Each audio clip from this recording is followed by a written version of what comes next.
Hey everybody, welcome to the last podcast. Today's episode is a conversation about accessibility with the advocate Juliana Good. It was co-hosted by a friend of the show, frequent guest Catherine Stewart from the New Hampshire Theater Project. As you're going to hear, I sort of got things rolling, and then the back half, Catherine took the conversation a little bit deeper, which is sort of exactly what I'm hoping will happen every single time I invite a friend of the show to hop on to an interview, which is something I've been doing for a long time but has gotten a lot easier with Zoom. I love being able to get a conversation started and then just listen. And speaking of listening, the privilege and the luxury of just being able to listen, the conversation that you will hear is about accessibility in many different senses of the word. It's about the concept of accessibility with regard to people with disability beyond the basic stuff you probably already know about physical disability and, say, ramps. It's also about the accessibility of those concepts of accessibility to the community leaders and business leaders who need to understand them and afford them, and even for advocates like Juliana who need to stay on top of an ever-changing, improving, and deepening landscape of inclusivity and terminology. And finally, I think more broadly, it's about the necessary burden of accessibility. One thing that Catherine touched on in our last recorded conversation last year was the way that the pandemic has widened the service area of the New Hampshire Theater Project, a nonprofit that I'm a board member of. What was once a 50-seat theater in a small seacoast city in New Hampshire is now that plus more, a theater that is broadcast live over the internet to potentially anywhere. And I think that expanded potential underscores the responsibility of accessibility. When you can reach anyone, you really have to try to reach out to everyone. And we talked about how hard that really is. I guess, Juliana, my first question for you is, I was so interested in about you is that you are like a young person who has found a sense of purpose like really early. And something like that. Speaking as a person who like only recently found a sense of purpose, I was like, how do you do that? So I thought we could talk about that, and I wanted to talk about so sort of tell us a little bit about what you do and sort of how you got there. So I guess I'll start with in high school, all right? So my mom was a special education teacher for a couple of years. I always would hang out in her classroom because she taught at the same high school that I went to. I would go hang out in there at lunch, and there were always other students in there, and we would just chit chat, and it gave me some really good perspective on what it's like to be in a special education system that really silos people from the general population. And it upset me because a lot of these students all of these students have so much to offer and so much creativity, and they were being kept from engaging in the same electives or other activities as other students. That kind of planted the seeds of disability-related stuff in my brain. Flash forward to college, I started as a music education major. I had been in orchestra since I was a kid, and I liked the idea of being a teacher. I thought music was something I was good at, and so it seemed like an easy combination. And I started doing that for a little bit and then realized that teaching is not for me. God bless all the teachers out there, but I just don't have the temperament for it. And I also found that I was way more interested in policy and kind of like larger scale problem solving at a systemic level. As I record this, I'm on a break from work where I'm putting together a video about the University of New Hampshire's Social Venture Innovation Challenge, which is an annual competition where students submit proposals for solving some real-world problem. A lot of them relate to climate change, and students are essentially pitching startups. I've been interviewing a lot of the finalists, and I gotta say, it's kind of a trip to hear a bunch of 18-year-olds very fluidly using the language of business and economics to frame these issues. It's a clear generational difference, maybe the first one that I've really personally noticed. I could not confidently use the word scalability in college. I can't confidently use it now. I mean, I get that it basically means making bigger, right? But I especially never saw problems like climate change through that kind of lens. It strikes me as a very optimistic trend. The young people of the world don't see its major problems as like grand and tragic opportunities for self-sacrifice as millennials tend to do. Instead, they see, dollar signs. They see opportunity. I think they also have a stronger sense of community and connection and obligation to their fellow human beings already. This is something I think millennials picked up over time. We had this sort of vestigial sense of bootstrap individualism, like it was just in the water when we were born and we had to wait for it to leave our systems. It's surprising to me, but I don't find their business-centered approach to this to be cynical at all. Quite the opposite. They definitely see these problems as critical, and they are willing to shape their entire working lives around them. Anyway, this whole project is how I met Juliana. Now, Juliana Good is not specifically one of those students I was just talking about. I wouldn't paint them with that exact brush. They're a senior at UNH, working toward a master's degree, and entered and won the Social Venture Innovation Challenge as a freshman 4 years ago. The higher-ups at UNH connected me with them as a person who could persuasively frame the impact of the challenge from my video. And I found them to be a helpful bridge, sort of generationally and spiritually speaking, between me, an idealistic but old punk dad, and the savvy 19-year-olds in business suits I was seeking to understand. During our initial conversation, as Juliana told me about the work they do in the accessibility realm now, which you're going to hear about in a moment, I immediately started a list in my head of people I wanted to introduce them to. Catherine Stewart of the New Hampshire Theater Project was first on the list because she has always, on this podcast and elsewhere, spoken in a very level-headed and open and eager way about the vital importance of accessibility for all. I just realized it kind of seems like Catherine's about to start talking, but that part's not coming yet. Back to Juliana for now. I thought I wanted to do education policy, so I kind of started going down that route. And then what really kind of set me on the path that I'm at now is around my sophomore year, I started having trouble in class understanding what was going on. And I found myself like relying on lip reading. And I was having a hard time, in my viola lessons and in orchestra, and I just didn't really know what was going on. So I was like, all right, well, I have a history of like failing hearing tests, like when they would do them in public school when I was a kid. So maybe like something's just a little off.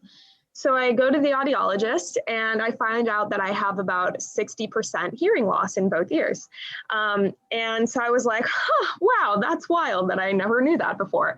So they fitted me with hearing aids, and while they certainly help, they don't fix hearing. It's not like putting on glasses and like your vision is fixed. It only can amplify things a certain amount before the quality of the sound is distorted, which doesn't help you hear clearly. My hearing has continued to get worse, and in the process of seeking out accommodations and just going through life as a disabled person, I realized how difficult it is to get the services that I need, and for so many other disabled people to get the services that they need, not only in like formal settings like at work and at school, but also just out in the world, being able to access restaurants or theaters or, all of the places that make our communities unique. That was when I started having this idea for Neighborhood Access, which is the accessibility consulting firm that I run now, with the idea that, our neighborhood is more than just the houses that surround us. It includes all of these little community gems, and everybody should be able to access those, because having a diversity of experience and perspective in our community spaces is what really strengthens our ties and our bonds as a community. So naturally, this conversation about Juliana's hearing loss made me think about the fact that I was interviewing them for a podcast, an audio medium without the benefit of lip reading. Before making the invitation, I did not know the specifics of their disability and was sort of horrified by the idea that I might be excluding the person I was interviewing from the thing itself. Now, in the past, I have vaguely considered the idea of hiring a transcription service for this show. I could honestly tell you that it was for reasons of accessibility, but really only my own accessibility. I thought it might be easier to edit. But, look, this podcast is an independent and money-losing operation. It's something that I manage to work on here and there when I have a rare, spare moment, and adding a layer of complication, which I assumed a transcription service would be, wasn't really an option if I ever wanted to finish an episode. I would be adding cost and making fewer episodes not ideal. And because of this hesitation, I'd never fully explored the possibility. And the other thing is, not something I really thought about before, but which immediately sprang to mind when I came face to face with this problem. Okay, maybe I'm flattering myself a little bit here, but I do think of this show as a piece of art, something that is crafted and which really takes the listener's auditory experience into account. When you lose that, is it still the same thing? So this conversation with Juliana and Catherine, this episode, it felt like an opportunity to really dig into these issues? Does it take more effort to create a non-audio version of this show?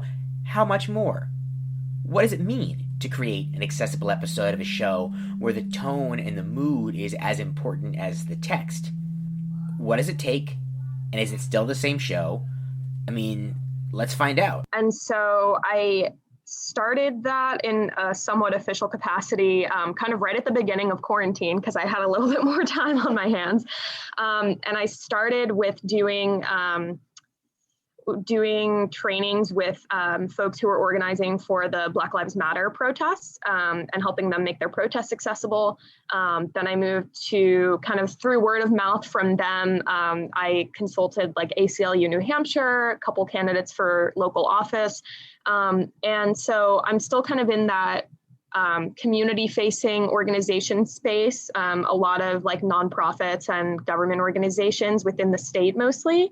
But I'm hoping to move more into the small business space and help people actually, rectify some physical barriers to accessibility and just make our neighborhoods totally accessible for people with all disability backgrounds. So that was a very long answer because I get very excited, but I hope that answered your question.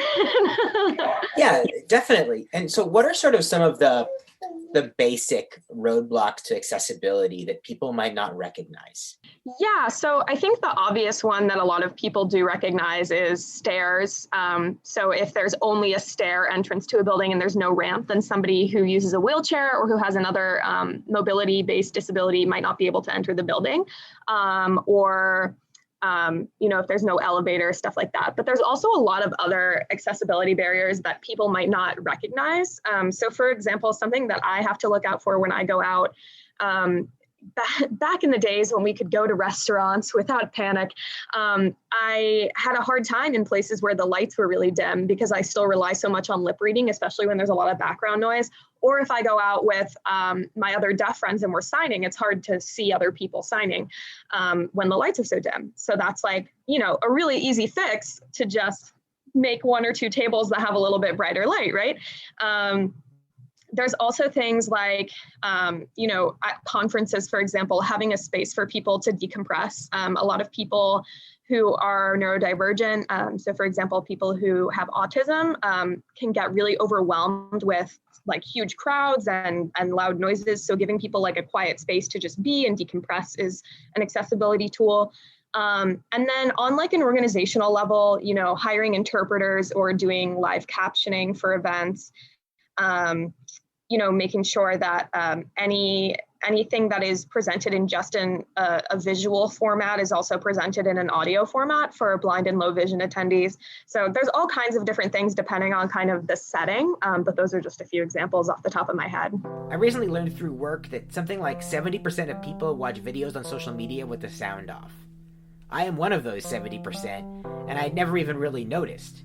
I get a lot of movie trailers advertised to me on Instagram, and, I just read them. A week or two later, I'll see the same trailer as an ad on Hulu or something, and I'm so struck by the sound because it's totally new information.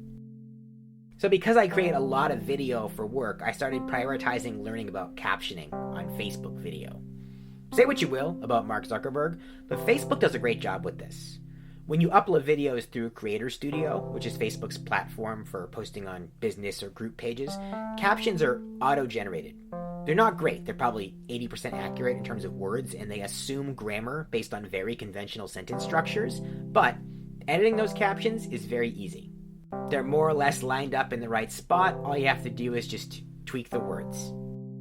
Instagram is not so good, though. If you want to schedule a video upload to IGTV, you cannot access that same captioning, which is weird because it is the same company, something I try not to think about as I constantly use Instagram and pretend to be too cool for Facebook. And frankly, captioning is way more important on Instagram, where videos default to silent, and turning the sound on is this fumbling, tap-oriented ordeal, and rewinding the video so you can see what you missed is similarly awkward or just not possible. So, first of all, do you know why it's called closed captioning? I don't really, except for that closed captioning can be turned on and off, and open captioning is hard-coded into the video. There's no on or off. So in my videos for work, I've started open captioning for Instagram. It's pretty hard work. I keep trying new methods, and it takes me less time each time, but I'm getting paid to do it, so it's not that big a deal. And I don't mean that in a crass way, like, long as I'm getting paid type thing. I mean, my company, which has more resources than me, has determined that it's worthwhile to them to pay me to put in that work. This podcast, again, exists outside of that whole economic framework. I do it because I like doing it. Do I like captioning and transcribing things? No, of course not. But it turns out that in some cases and under some circumstances, there are easier ways. Juliana pointed me to this site called Otter, which provides both human and AI-based transcription services. With a free sample account, you can get 3 40-minute files transcribed by the AI, so I loaded the rough cut of my entire conversation with Juliana and Catherine to Otter. I didn't need to have these narration sections transcribed because I read all this out in advance. Yes, even this part where I'm saying, yes, even this part. So here's what I learned. First of all, you have to give it a little bit of time. The initial transcript that the AI spit out was just a wall of words. It had not yet learned to distinguish the speaking voices, and it was not particularly accurate. But I loaded the conversation in 2 parts, so after I loaded that second file, I went back to the first, and I realized that the transcript was changing. It was updating and perfecting itself, and it was separating out the voices, and even appearing to learn Juliana's grammatic cadence, shifting the beginnings and endings of sentences to the right places. It was kind of amazing to see happening in front of me, and also terrifying. So, right now, as we speak, here is how I'm editing the episode that you're listening to right now. I've been playing the interview in chunks until I find a good place to break in and talk, and then I drop that section into a timeline, and then I find the same chunk in the transcript and I drop it into a Word doc.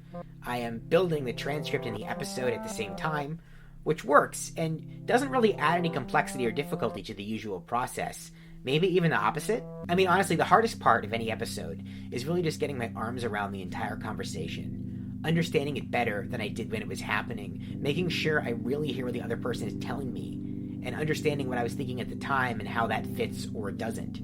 Sometimes it takes repeated listenings to do that, sometimes it doesn't. Sometimes I never really get it. Most of the time, I come to an understanding well after the conversation actually took place, and that understanding ends up being what the episode is really about. There's a 5-minute section in the last episode, the one about how immunity works, that I kept trying to find a way around because I honestly didn't and still don't understand what Matt was talking about.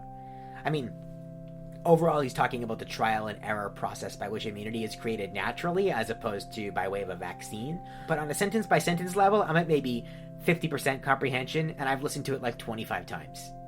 Luckily, there were some other larger ideas bouncing around in the background of that episode, and I could grab onto those and not have to take on the responsibility of being an actual, science podcast.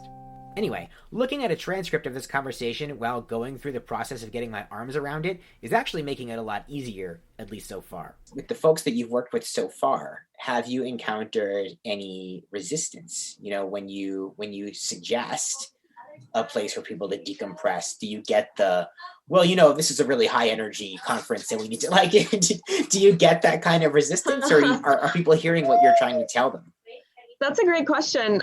So I've been pretty fortunate so far with just in terms of the groups that I have done consulting with have been mostly people who are already looking to implement these sort of things and make their services more disability friendly. So they're pretty open to suggestion most of the time. I would say I haven't gotten so much resistance as I have gotten questions. And I think questions are what, make the trainings better over time, because I'm constantly adapting them to make sure I'm getting all of this information in there. But yeah, I haven't really encountered any resistance so far, but I know that I will when I stop working with them or, move away from just working with, I call it the low hanging fruit, these organizations that already want to do this work are very easy to work with. But when you're introducing this concept to people for the first time who have never thought about accessibility before, and it's the last thing on their list, then I'm sure I will encounter some resistance. And that's okay, because that's what, the educational component of this is all about. I also feel like with a lot of the sort of activism in the kind of work that you're doing, it's all a moving target, right? The idea of what accessibility is, it can change because we learn more all the time about each other and how we need to experience the world and how other people see and feel and experience things.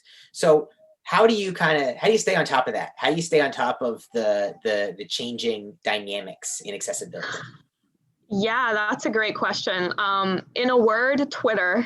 There's a huge disability community on Twitter. My theory is because out of like the three big social media apps, Twitter, Instagram, Facebook, it's the most accessible.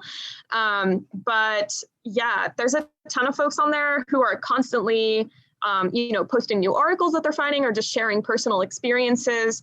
And I tend to really,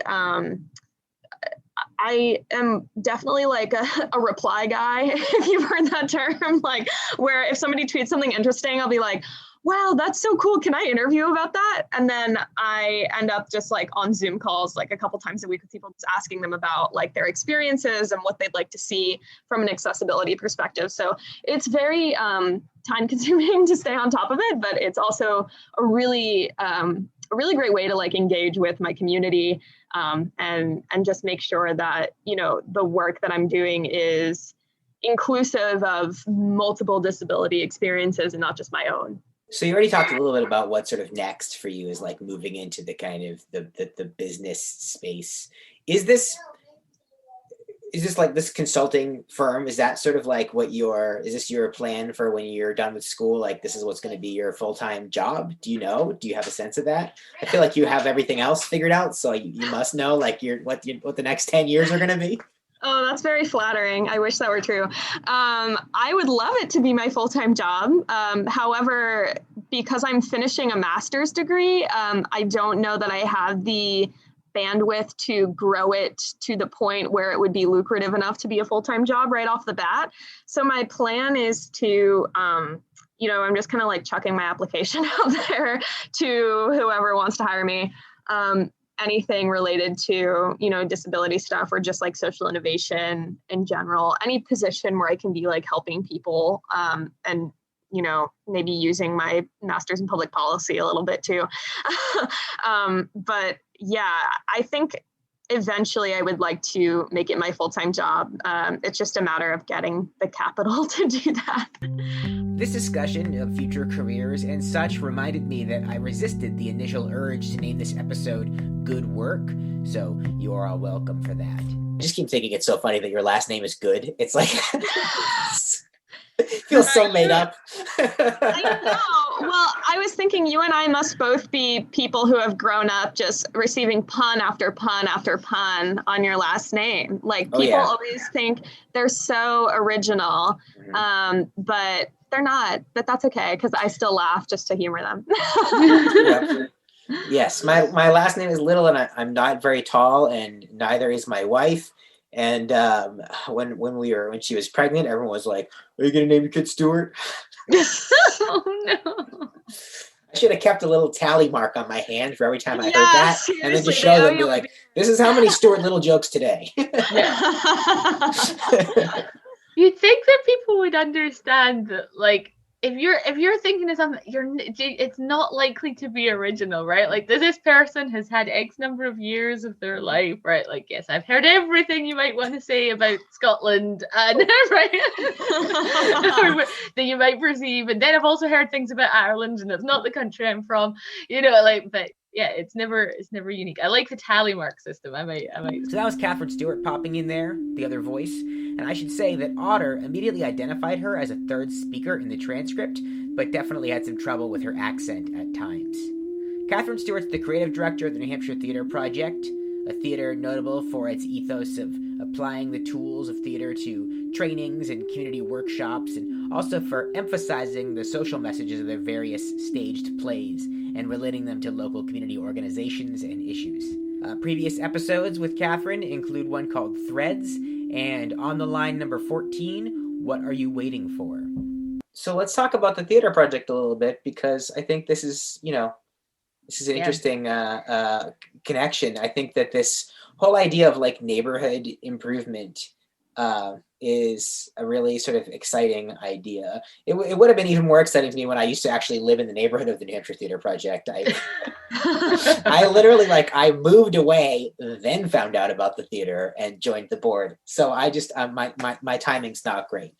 But we get to be part of any kinds of communities that we want to be, right? And that's kind of something that I love about about the work you're doing, Juliana, is that we can be when you say the word neighborhood, you can be talking about a very specific geographic region, but similar to the word community, we also form our neighborhoods however we want to, particularly in a moment where we live so much of our lives in the virtual world, which, yes, is happening because of the pandemic, but also was happening beforehand too. We did do a lot of our life in the virtual world, and we form these neighborhoods. We form these neighborhoods around Twitter feeds, or we form these neighborhoods around other interest groups, and so what's important to me from the accessibility and the inclusion point of view is, no matter where you are, access for all is so important.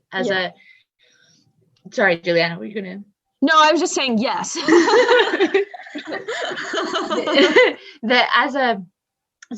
I'm Juliana. I'm a playwright and a director of theatre predominantly and film, and through that work have become a teaching artist. Yes, God bless the teachers, because I just get the fun bits where I get to come make a lot of noise for a few hours and leave again, and I don't have all the other stuff to deal with. But my training as a teaching artist came from a point of universal design. The idea that if I can structure my curriculum, my experience, whatever we are working as a community of learners together to do, if I design it in a way, as much as I can, with experience, with information and knowledge from an individual like you, Juliana, and anyone else, if we can build from that point of view of universal design, then everybody has an access point. And it's, there's a very interesting conversation about equity and equality, and we could get into that and talk for hours, but we at least need to make sure everybody can get in the door. Mm-hmm. And the experience might not be the same, but it might not be the same for anyone who is, on paper, that faces the same challenges or lives the same lifestyle. So there are these Spotify ads that I keep hearing where it's it's actually the same script in two different ads. One has a male voice, one has a female voice, and they're talking about how they have so many opinions about TV that they had to start a podcast. It's an ad for Spotify's in-house podcast publishing platform, but it grates on me because, that's the joke version of what a podcast is. Just some asshole's opinion about TV shows. And yes, sure, I do sometimes, in fact, share my own opinions about TV shows on here. But hopefully it's clear that I do so to illustrate a point or to create a thematic bridge from one idea to another. I like to think that I make this show very intentionally. But I want to examine that opinion a little bit, my own opinion, that I make this show intentionally. When Catherine first mentioned universal design, my first thought was that this podcast, the last podcast, was not universally designed. It was a conscious jump to audio only because that's where my interest was moving, and it was designed to be a listening experience using layers of sound and stereo effect to create moods and tones. Plus, at first, the intended audience was just people who watched my videos. There was no concept or conceit so that people who didn't know me would be able to follow what on earth was even happening. You can see elements of universal design in other podcasts that you listen to, probably. Lots of them have recurring segments and repeated phrases to get all their listeners on the same page every week. We don't do that here. And that's a choice, a specific choice. Sometimes I want this show to start in a weird or destabilizing place and have that be part of the experience.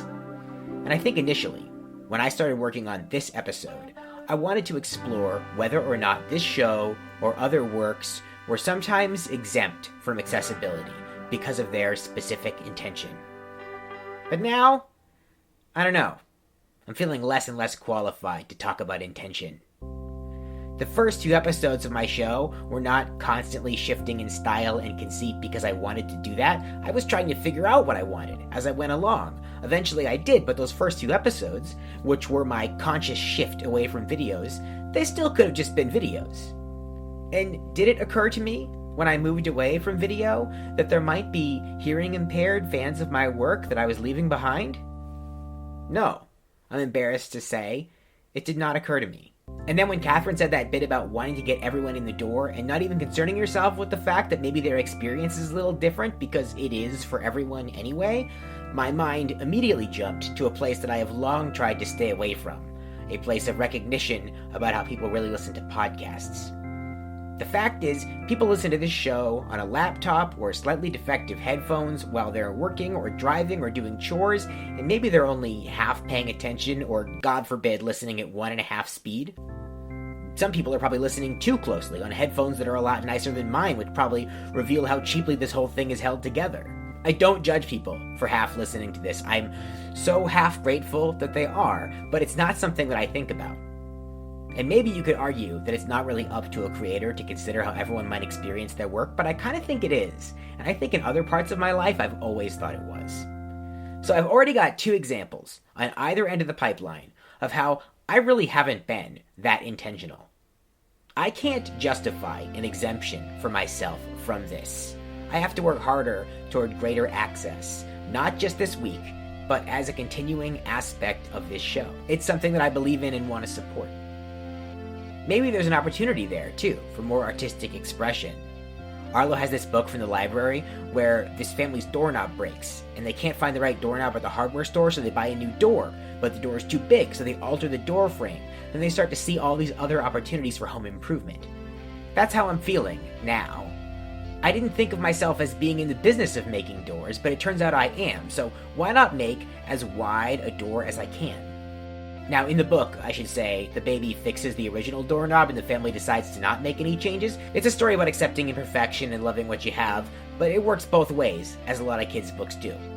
Okay, a lot of good kids' books do. A friend of mine gave Arlo this book called Gabby the Green Grape, about a grape who refuses to turn purple and is seen as stubborn and countercultural, but then all the other grapes on the vine are harvested and her family is spared because she hasn't ripened and would ruin the wine. And it's like, at best, this is a story about avoiding groupthink because it leads to genocide, which, fair enough, but it was written by a person who owns a vineyard.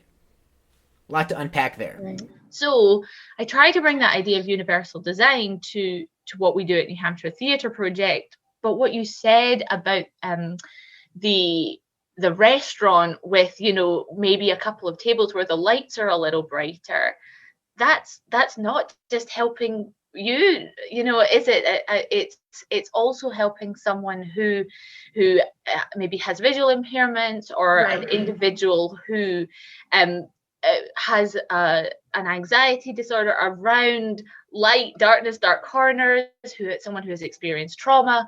That actually all of these aspects are about making sure that we can live in a world where we all feel like this can be our neighborhood. Yeah, I really love that. And I think, so my whole inspiration for taking the neighborhood idea actually came from Mr. Rogers' Neighborhood, which, you're familiar. And because his neighborhood is, you know, not just the houses around him, but all of his friends and, you know, people that he brings in and all of these like imaginary worlds. And, you know, that's what it's about is, you know, making sure that everybody can access all parts of the places they live and the spaces that they want to take part in, and, you know, not feel like they can't access a space that is, you know, fueling another part of their identity because this other part of their identity is incompatible.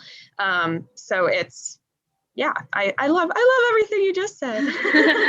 So here's my favorite Mr. Rogers anecdote, and it's relevant today because as I write this, we're at the height of conservative outrage about the Dr. Seuss Foundation's decision to pull a few of the lesser titles from his catalog because of their racist imagery. And I don't know if a lot of people knew this already, but Mr. Rogers would frequently go back and update his old episodes to keep up with the times. If, in some past clip, he'd assumed that a woman that he was speaking to was a housewife, he would go put on the same shirt he'd been wearing and stand in the same spot and rephrase what he'd said in a close-up and splice that in. He would reshoot stories where he defaulted to masculine pronouns and general examples, and he'd pepper in some variation. So not only did Fred Rogers basically invent mid-roll podcast advertising technology, he was not at all precious or defensive about his past work.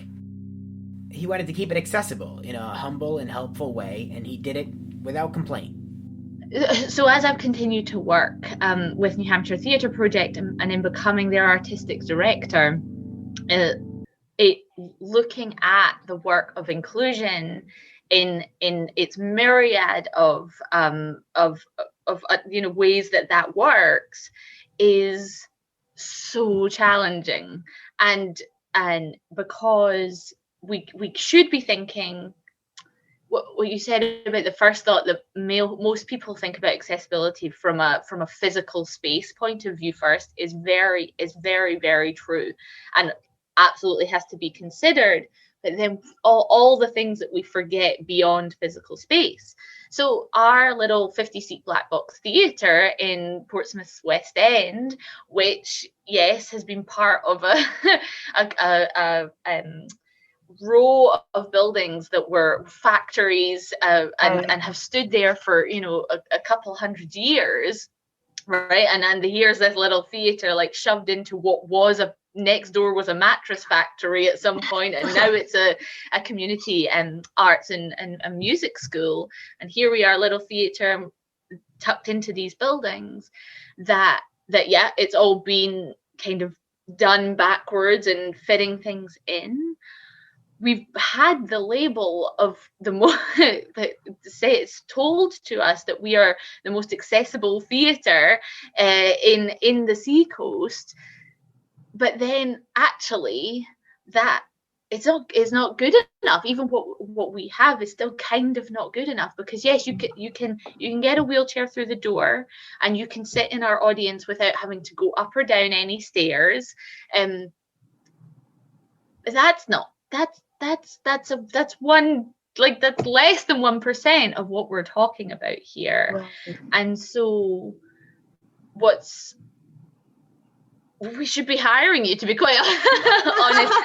And that's the trouble. It's the trouble that we have, because when we look at all that we can and should be doing to make all of our programs accessible, our main stage shows, Elephant in the Room series, Artist in Residence, which is when we take ourselves out and go into another organization or institution, we still want to be thinking about how we are accessible as teaching artists, performers, writers, actors. And it can be so overwhelming, particularly for small nonprofits that are strapped in various ways. But we're doing a disservice to the community that we are supposed to serve if that door, physical and metaphorical, isn't open. And so to have someone like you who said, well, we can walk you through some of that. That's very unique. We've been looking for it and haven't found it, and some of our arts advocacy organizations can support us a little bit, but it only goes so far. Right. I think that's something that I've heard from a lot of people, and that was really the, my background a little bit in the work I've been doing at UNH is all about human-centered design, and that was really the pitfall that I was seeing with a lot of organizations that deal with accessibility is like, it's not, you can't expect that anybody knows anything. You can't expect that anybody has the time to put into fixing this stuff and coordinating this stuff. You can't expect that anybody even knows that they're inaccessible to begin with, right? So it's just, instead of, I feel like a lot of disabled people, and rightfully so, right? Like, are very frustrated and just want to yell at people and tell them to become accessible, and make policy that like mandates accessibility. But as much as that's like a very righteous fight, it's also not been super effective, and we need to stop making it like a us versus them type of deal, and actually work in community with people and say, hey, I realize that this figuring out how to get an interpreter at this event might be difficult. Let me help you. Let me tell you who you need to email, or I'll email them for you, whatever. So it's I think that's what it's all about, is just making it a very neighborly experience, right? Because it's not, I think, 90% of the time is a made up number, but we'll go with it. People who are running these types of organizations, like the ones that you're running, want to be doing the right thing, and they want to be more inclusive in their communities, but they don't know where to start.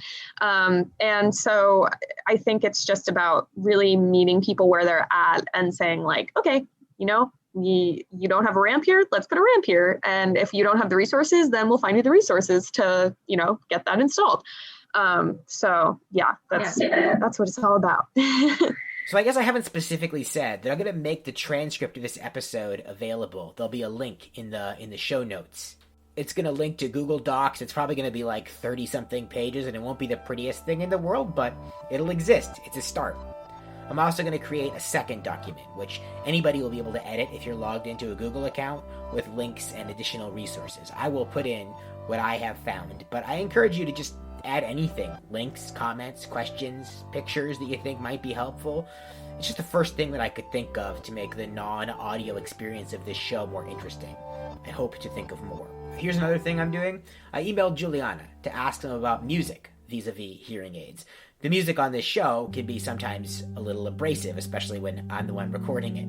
And I was just curious about whether or not there were tones or volume levels or mixing methods that Juliana knew of or believed might be helpful for this or other projects. They let me know that there's no one-size-fits-all answer for this. People who experience hearing loss as they age can sometimes have issues with higher frequencies, but that's not always true of people born with hearing loss. I learned that I should avoid percussion and go with ambient tones. I'm just going to read this part of the email because I thought it was interesting. If you pair two high motion sounds together, it is hard to distinguish them. Think two people talking simultaneously. Same with low motion sounds. Two waves crash on the beach at once, but you can't tell them apart by sound alone. I had never heard high motion sounds before, but I dig it. And the music that you've already been hearing in this episode is a result of that email conversation. Yeah, and the thing that I think is also hugely important is to make sure that we're coming from a place where we're understanding this information and experience from people who have those experiences, because what good is it? It's just like the predominantly white organization saying, well, how do we get people of color in the room? When it's just a table full of white people talking. Right. That doesn't feel the right way to be doing this. And so it's looking at who's at your table. Juliana, how do you does that resonate with you? And if so, like, how do we make sure the right people are at the table? Yeah, that's a great question. And this is definitely something that we see in disability organizing spaces all the time. And, most of the time people are really well-intentioned. But for example, in New Hampshire, we have a pretty big issue with a lot of our orgs that are centered around serving the disabled community are run by abled people. And there might be some disabled people in kind of like token honorary positions on the board, but they're not really involved in doing the work. And, I've heard the excuse from people like, oh, well, like, for example, there's an organization that predominantly serves people with developmental disabilities. Like, well, we can't get them to sit through our meeting, so we just have like a different thing for them. I'm like, well, then change the way you do your meeting. Like, does it need to be 2 hours of people sitting at a table with no stimulation? No, right. Have take breaks, have like squishy toys there for people to like stimulate themselves, like there's that serve us all, right? Like, it's back to the human-centered universal design idea that, like, do you know what? Nobody wants to sit through that 2 hour meeting. Yeah, exactly. And so I think it's like, we have to, it's not just about like filling this quota of having like X number of people from X community at the table. It's like, how do we adapt our organization and our leadership and our messaging so that these people, A, want to be there, and B, can contribute meaningfully in a way that's like comfortable and safe and meaningful to them. And I think that's where, you know, a lot of advocacy organizations go wrong. Is it's like, if you want to serve this community, you have to listen to them, you have to listen to their experiences, and you have to let them guide you based on their experiences. And yeah, people are going to make mistakes, and you're certainly allowed to offer constructive criticism, but don't just shoot people down because they don't conform to this like very narrow standard of how you're currently running your organization. You know, like, be freaking creative. Right. And I think, again, a lot of this comes back to the challenge of individuals giving up power, particularly those who feel like, you know, I've, you know, as an individual who, you know, has done the work for a number of years or has been leading the way, we're actually now at a time that says we're not hearing all the voices, and so when does a certain voice have to get a little quieter, right? And that's not to diminish it and extinguish that voice completely, but it's like, if we're not hearing all voices, and that's really hard, because, and here's the dramatist, right, talking about power and talking about conflict in its subtle ways, that like it's about the status of this. And if we are saying the disabled community has been typically oppressed, underrepresented, this is an audio thing, but I'm using my hands, that right, like then they are down here, but like, and this up here, like it does actually have to do this, and right. The exit of that is actually harder than coming up, right? Like the people, someone's coming down, or any perception of someone coming down is harder than someone rising up. So does it have to be? That's the other thing that I'm thinking about, right? Do you have to give up a power to give it to someone else, or do we completely smash all that to pieces? I mean, I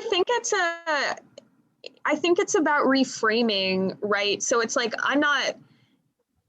yes, I might be giving up, air quotes, some kind of, you know, individual power, but I'm giving more power to my organization by inviting more diverse voices. And, you know, maybe ultimately, if you're really pressed about individual power, like maybe in the long run, that will get you more individual power because your organization will be at an elevated status. But I really think that to me, it's about like passing the mic is like a phrase that I've heard a lot.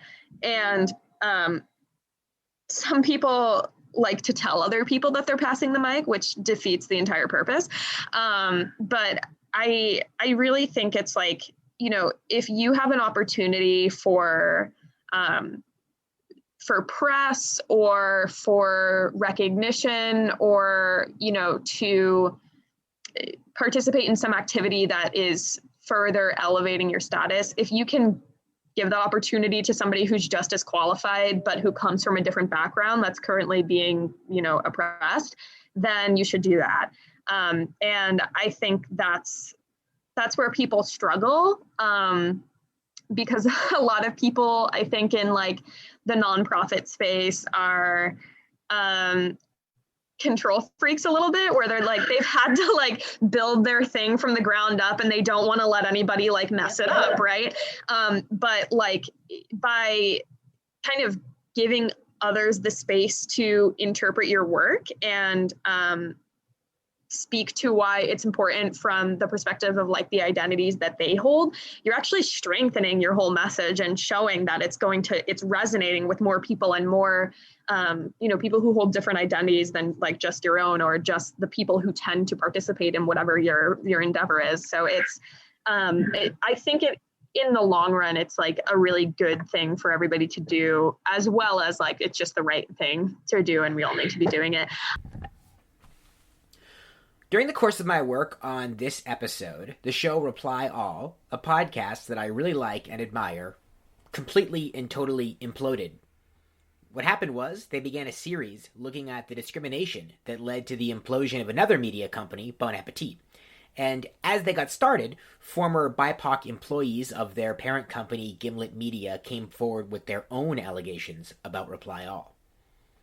The Bon Appetit series of episodes ended prematurely, which was startling to me because as I listened to those first 2 episodes, I was certain that a withering self-assessment was coming. The first episode started with host Shruti Pinnamaneni addressing her own changing sense of racial identity, and later it touched on her issues with the union movement at Gimlet Media. And listening to it, I really like a story where you can sort of plot the arc out in your head, right? It's not that you know where it's going, but you sort of know the shape, and you get to watch the landscape appear as you round each bend on the journey, and the outline is what you thought it would be so you can appreciate the details. So when the controversy started, I was certain that Shruti and PJ Vogt would say, just wait for parts 3 and 4. I thought the whole thing was itself a preemptive apology. What else could it have been? Gimlet Media is a $200 million company owned by Spotify. They couldn't possibly have just started throwing stones without verifying what their house was made out of first, right? And so, when Shruti and PJ instead apologized and quit the show and the series ended, I realized they hadn't checked.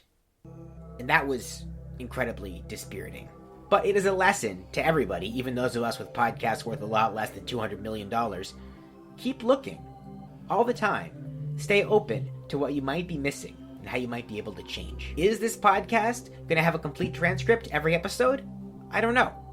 I don't know if that's actually the best way to be and stay accessible. I want to keep looking and trying other ways. Anyway, finally, this talk of passing the mic, as Juliana put it, it represents another conundrum for podcasting, right?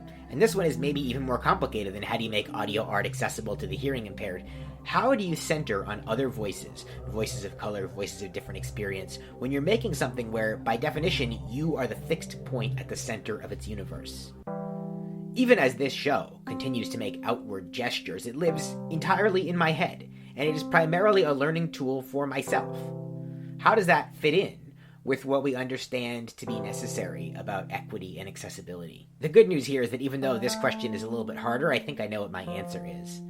I know that I have a knack for dumbing down and sort of funnying up the concepts that other people articulate, and on this show I've created a position for myself as the guy who is always learning out loud, which happens to be, in fact, the way that I do learn. When I share my own opinions on here, especially lately, I present them as very lightly held, because they are.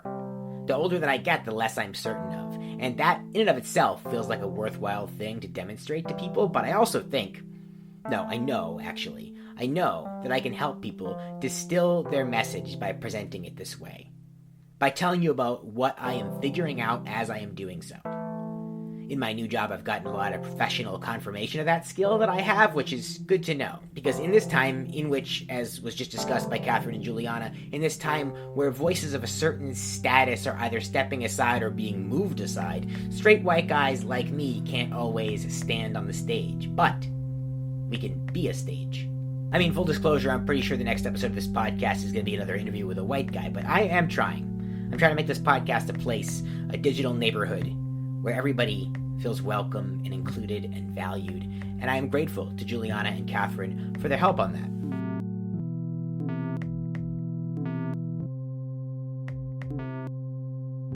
that. Oh yeah, one more thing. Since recording this episode, Catherine Stewart has left the New Hampshire Theatre Project.